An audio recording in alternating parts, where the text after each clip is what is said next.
Hi everyone, it's Amy, also known as Ouchie. Today's video I'm going to be landscaping my shopping district area.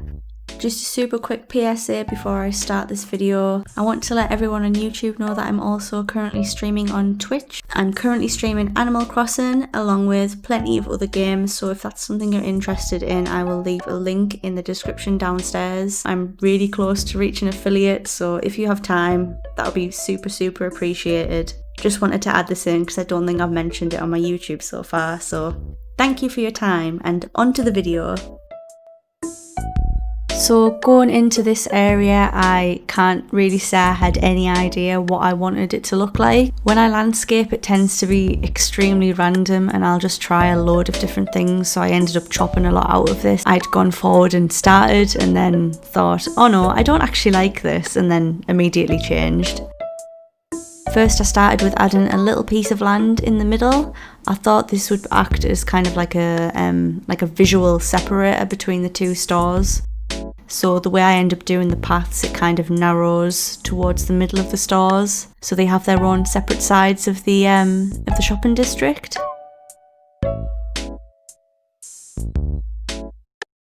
On top of the cliffs, I just like to add an array of random items. If the cliff's big enough, I'll add maybe some proper in-game items, but otherwise I tend to just chuck a tree on there, a little bit of fencing and some flowers.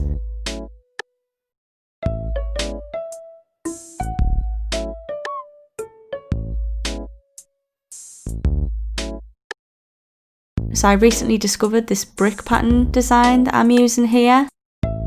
I originally wanted it to cross over the tracks to make it look like the tracks or the brick paths so old that they kind of have been built on top of one another.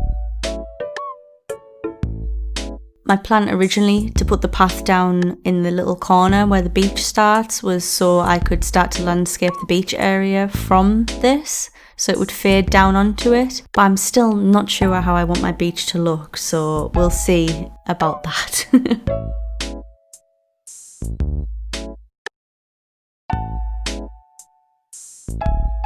Here it took me a while to figure out how I wanted each area to be separated. In the end, I thought if I added a little bit of water between, it would take up a little bit more space.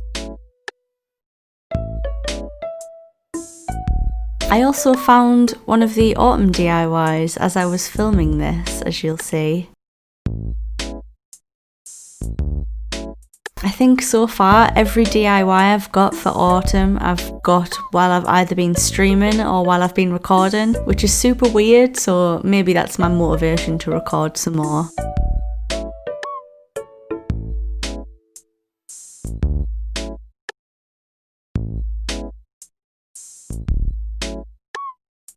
For the brick patterns, I just wanted to scatter them throughout the area, so it kind of looked like once upon a time it covered the whole amount of land, but gradually they've faded and kind of broken up and the grass has grown back through again.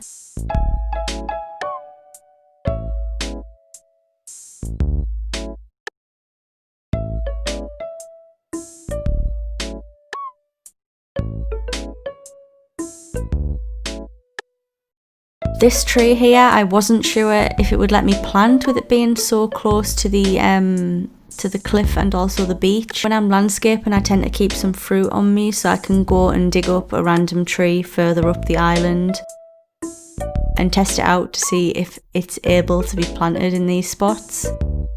You'll probably notice throughout the video there's a couple that I end up digging up, because the next day I realised that I can't actually grow them because it's too close to the side.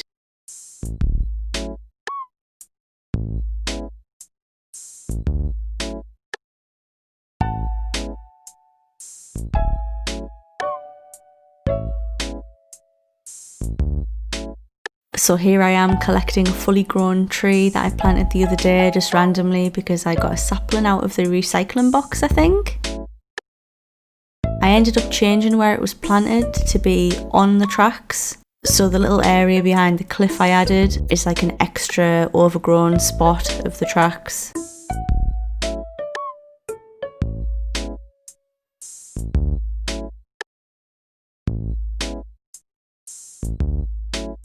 Watching this back, I realised how sporadic I am when it comes to landscaping.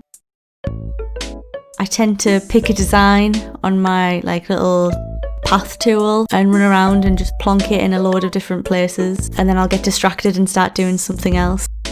There's no method to my madness, it is just pure madness.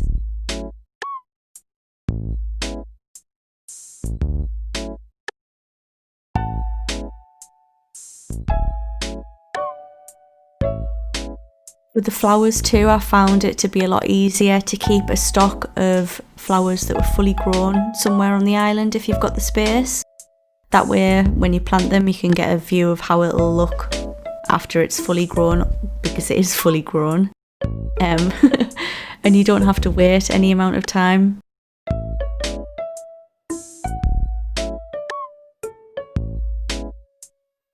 I also love to mix and match the fencing, so I recently started using the barbed wire fencing a little bit more alongside the country fencing that I was already using. I also like to use the hedge fence tool as well. I think because I plant so many bushes, the hedge tool means I don't need to use as many bushes because it can be a bit of a pain to buy them off leaf. Especially if you're like me and you only use one kind of bush through the whole island.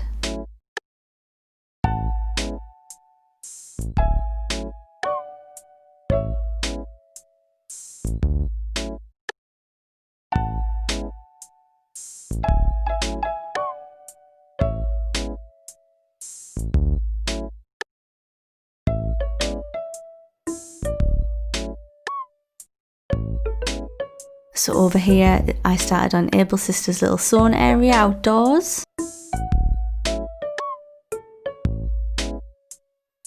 I also like to keep a stock of items on the beach. That way I can quickly run and grab something and it's already out, so I can get a better visual of what it'll look like when it's placed.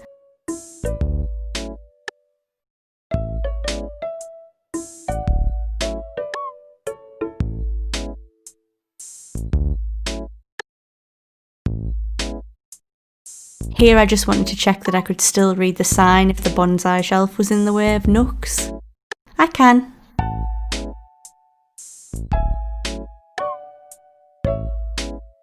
I'm never 100% sure on which items I'd want to use before I start landscaping an area, so in my last video there was kind of a sneak peek of a lot of items I had outside of nooks waiting for me to use, and I don't think I've used even half of them because I change my mind so often with the type of things I want to use.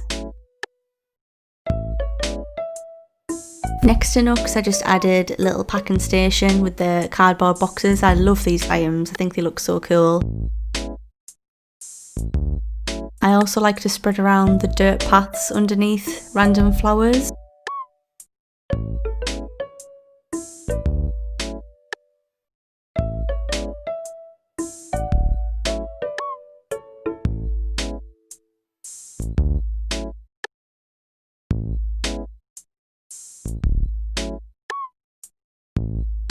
I'm so happy I finally got to use the foam box item, I think it looks so cool.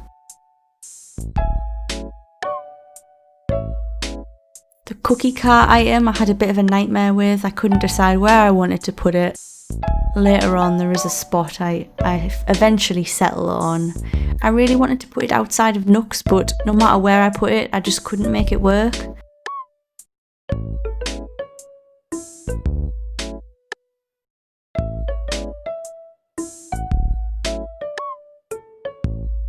A lot of the time you'll see me place an item down and then run away just to look at it from a distance, just to make sure it actually makes sense where it is and it doesn't look strange.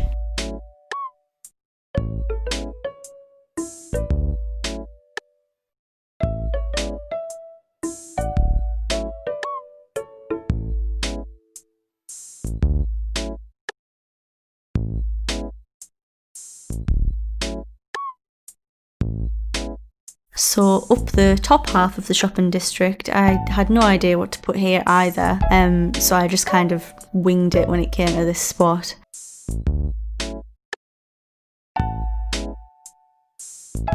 I ended up settling on having the fortune cookie cart up here by itself, so it's more of a entrance to the shopping area.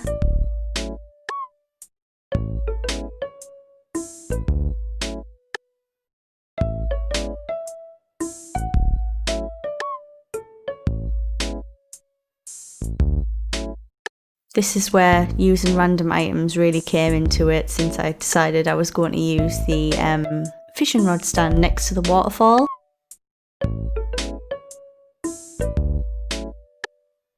As you can tell by now, I have no plans going into this. I just place stuff down, hope it looks okay. I also thought it might be cute to place a mush log kind of in the centre of the path.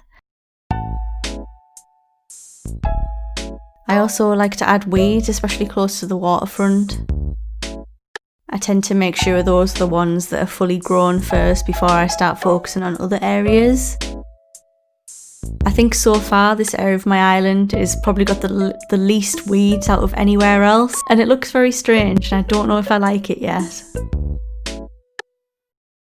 I really wish we didn't have a limit on the amount of fully grown weeds we could have, or else I would just have them everywhere. I think they look so cute. It was kind of weird to have to place so many clover patterns on the floor.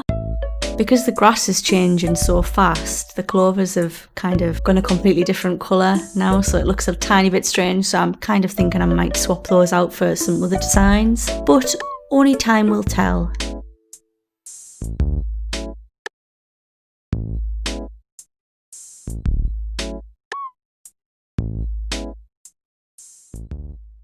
If you've watched up to now, thank you so much for sticking around. I just wanted to add a quick tour at the end with all the trees grown and all of the flowers blooming. Just a little update. So if my in-game date is a few days ahead of when this actually goes up, I'm sorry, I did it for the video. So up here was just kind of like a little filler area. I added a little fishing spot so you can fish by the waterfall. Also the mush log, I am obsessed with. What a cute item. I can't wait until we get the mushroom items in game, in real time. So excited for that. This is my little cookie eating zone. I really wanted to try and fit this next to Nooks, but I just couldn't make it happen for some reason. I also still might change this bench for something else, because it does look a little bit random, but for now it'll do. Oh, also, from up here you can see my little bear I've got sat on top of the hill. I need a name for him, so feel free to leave suggestions in the comments. This is my trash zone. I just want to dedicate this to my friend Cassie. She knows why. I added a little water feature, kind of looping around this little kind of island in the middle here. Just kind of breaks it up nicely and frames the pathway of where you need to go, I think. Also, this puddle QR I am still not over. It is just beautiful. I love it so much, and it comes in a variation of grass colours too. I'll be sure to link that downstairs. Outside of Nooks, I just wanted to add the little bonsai table, a barrel with a little sapling on that I added later. I thought it could be cool to have some gardening items outside to make it look like, you know, well, you're outside, little garden station. It's pretty cute. Back here, I've got some cardboard boxes, kind of like the Nooks stock that's just been stored at the side of the building. A little radio with, I forget what song I played. I'm pretty sure it's called Welcome Horizons. Just the normal Horizons music. I tend to put this on shuffle when I'm just playing my game normally, but I thought it could be cute to have that song playing while I was landscaping. Outside of Able Sisters, I added a little sewing machine with a stool, so when the sisters are feeling tired from being trapped inside all day, they can come outside, get some inspiration. I also luckily found this lost item on the same day that I was landscaping, so I've kept hold of it while I was time travelling forward a couple of days, and this serves as their little design journal in my mind. If we come down here, Able Sisters have also got some boxes behind the trees. I like to think again that's kind of the stock for their shop. A tiny tap and a jug, just kind of to fill the area out a little bit more. Through here I wanted to make it look a bit more kind of cluttered and dishevelled on the tracks, like the further you're getting towards the end of the island, to make it look like it's really overgrown. I added a little bit of terraforming here just to kind of break it up. Same with the water. It kind of makes it a bit more distinct, the two areas between each shop. I think it turned out pretty well. So in front of Nooks, I've got a little signpost. I've also used this brick path design that I just randomly came across the other day. I thought it kind of fit the vibe of the island pretty well, since I want it to look kind of abandoned and old and like people are just starting to re-inhabit the island. I was going to have the brick kind of come across this part of the path and head down onto the beach, but I'm not sure how I want to do the beach yet, so I may end up changing that so it does intersect. Here I finally got to use the telephone box. I've been waiting to find a good spot to put it. I thought it would look pretty cute here. I'm also considering either this side or around here to add another kind of train station stop. Maybe one that looks a little bit older and more abandoned. So it would make a bit more sense to have the phone box right next to it. Again, just some random little items to fill the area out. You've got a little, what are they called? Drinking fountain. The log chair was kind of more just to fill out again, make it look a bit more lived in. Up here, I added this before the video. I've added a secret little fishing area, so if you can manage to get your way up there, there's a little turtle hiding in the bucket. He also needs a name, so please leave suggestions down in the comments and I will pick one. Around the back of this area was something I'd already done off camera. It was more again just to kind of fill it out. I added the candle here because I think when I start to landscape the beach, I want it to kind of merge onto the land a little bit more. So I want to carry on the use of these candles along the beach to make it like a very chill, serene and zen vibe. So that is it for my landscaping video. If you've made it this far, thank you so much for watching. Your support means so much, especially recently, since I've been trying to get into the whole YouTube and Twitch thing. It's kind of been a little bit overwhelming, but it's so appreciated, as well as all of the support from my last upload on YouTube too. So thank you so much for all of the sweet comments on that video. Shout out to everyone who left a comment. I also just want to quickly plug my Twitter and Instagram, since I post all of my updates over there. So if you head over, you'll see updates on when I'll be going live on Twitch and when I'll be uploading videos, things like that. Also, any questions, I'm always open to answering in the comments or through any of my social medias. Apologies if this wasn't maybe the most exciting area to landscape, but I just had a craving to get this area done since I'm always visiting the stores. It just looked so barren and empty, so I'm so happy I finally managed to get that done. Also, Gladys decided to pop in and say hello at the very end of this video, so hello Gladys. Thank you so much for watching and I'll catch you in the next one. Bye!